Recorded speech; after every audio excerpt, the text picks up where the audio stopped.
అందరికీ నమస్కారం అండి. బాగున్నారండి అందరూను? అయితే నేను వారం రోజుల నుంచి వీడియో పెట్టలేదు. ఏమంటే ఇక ఛానల్ ఏదో చిన్న ప్రాబ్లమ్ వచ్చి నేను వీడియోస్ అయితే పెట్టలేదనమాట. అంటే ముందు నుంచే పెట్టలేదు గానీ 2 రోజుల్లో నాకు చేతులు కుదురుండవు గదా! 2 రోజుల నుంచి నేను కొంచెం చిక్కుల్లో పెట్టాననమాట. అంటే పేరెంటల్ యాప్ ఒకటి అంటే పేరెంటల్ కంట్రోల్ ఒకటి ఎనేబుల్ చేస్తే అందులో ఛానల్ అనేది పోయిందనమాట. ఇంకా పోయిన తర్వాత ఏదో దాన్ని తెచ్చుకోవడానికి మళ్ళీ నానా తిప్పలు పడ్డాను. అంటే ఏదో కొండ నాలికి మందేస్తే ఉన్న నాలుక ఊడిందంటారు కదా! అలాగ అయ్యిందనమాట.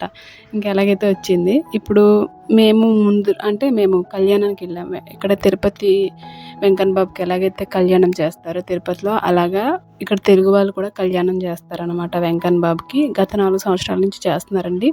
ఆ ముందు రోజు వీడియో అనమాట ఇది. నేనైతే ఈ చీర కట్టుకుంటున్నాను కళ్యాణానికి. మేమైతే ఈసారి శ్రీవారికి పట్టు వస్త్రాలైతే ఇస్తున్నామనమాట. ఇంకా మా వారు లేరు. ఆ బాధ్యత నేను తీసుకుని నేనైతే బయలుదేరుతాను రేపొద్దున్న పిల్లల్ని తీసుకొని. పెద్ద పాప అయితే తను వేరే ట్రిప్‌కి వెళ్తుందనమాట. అంటే స్కూల్లోని ఎడ్యుకేషనల్ ట్రిప్ ఒకటి ఉంటే తను దానికి రెడీ చేసుకుంటుంది బ్యాగు. నేను చిన్న పాపనేమో కళ్యాణానికి వెళ్తున్నాం అనమాట. ఇలా చీర అయితే ప్లేట్స్ పెట్టుకుని పిన్నిస్ పెట్టుకుంటున్నాను. ఎందుకంటే ఇదైతే నార్మల్ చీర కాదండి. బాగా అంటే నించుండిపోయే చీర అనమాట. అందుకని నేను ముందే ప్రిపేర్ చేసుకుని ఉంచుకుంటున్నాను. తర్వాత టైం అయిందని ఇక మా మామగారికి బాక్స్ రెడీ చేస్తున్నాననమాట. ఇంకా చపాతీలేనండి మాకు. అంటే అందరికీ కాదు కానీ మా మామగారికి చపాతీలే. అందుకని చపాతీలు పెడుతున్నాను. ఏదో అండి మనకి ఏదైనా సగం సగం వచ్చుంటే ఇలాగే కొంచెం చిక్కులు పడతాం అనమాట. ఇది అల్లం చట్నీ కోసం అండి. ఉదయానికి వాళ్ళకి ఇడ్లీ పెట్టేసి వాళ్ళకి బాక్సు అన్నీ వండేసి ఇడ్లీ పెట్టేసి వెళ్తాననమాట నేను. ఈ దొండకాయలు కూడా ముందు రోజు కట్ చేసుకుని ఉంచుకుంటున్నాను. దొండకాయ మసాలా కూర వండేసి వాళ్ళకి వెళ్తాననమాట. అత్తయ్యకి మావయ్యకి కూడాను. అందుకని ముందే రెడీ చేసి ఉంచుకుంటున్నాను. ఇంతకీ చెప్పబోయేది ఏంటంటే సగం సగం నాలెడ్జ్ అంటున్నాను కదా! మనకి టెక్నికల్ నాలెడ్జ్ అంత తెలియక ఇంత అంటే కష్టమైందనమాట. ఇంకోటి చిన్న ప్రాబ్లమ్ కూడా ఉంది. అది ఇంకెప్పుడు సాల్వ్ అవుతుందో తెలీదు కానీ ఇప్పటికైతే ఇది సార్ట్ అవుట్ చేసుకున్నాను. అల్లం చట్నీ చేసేసి పాడయ్యేది కాదు కాబట్టి నేనైతే ఫ్రిడ్జ్‌లో పెట్టేస్తాననమాట. ఇంకోటేంటంటే ఇంక ఈ చట్నీ ఇంత మెత్తగా రుబ్బకూడదు.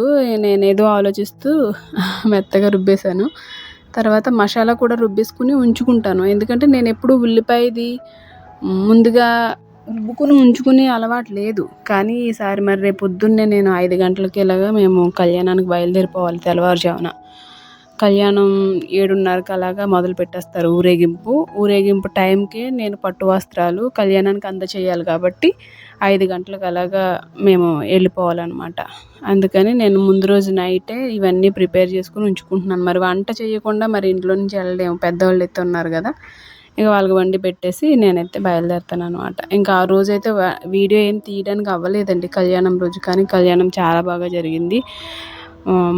మేమిచ్చిన పట్టు వస్త్రాలు అయ్యవారికి ఎలా ఉన్నా అక్కడ వచ్చిన జనాలందరికీ చాలా బాగా నచ్చాయి. అయ్యవారికి కూడా నచ్చాయనే అనుకుంటున్నాను. ఇక ఇడ్లీకి కూడా రుబ్బేస్తున్నాననమాట. మా చిన్న పాప సాయం నాకు.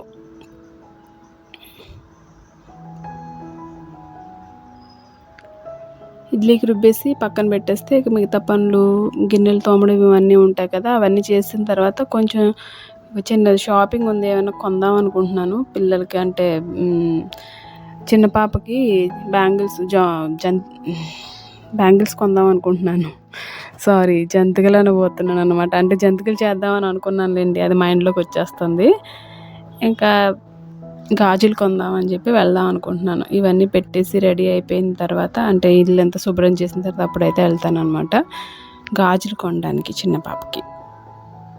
ఇంకా సామాన్లు కూడా నేను కడిగేస్తున్నాను.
ఇంకా కళ్యాణం అయిపోయి వచ్చిన తర్వాత రోజు వీడియో అండి ఇది.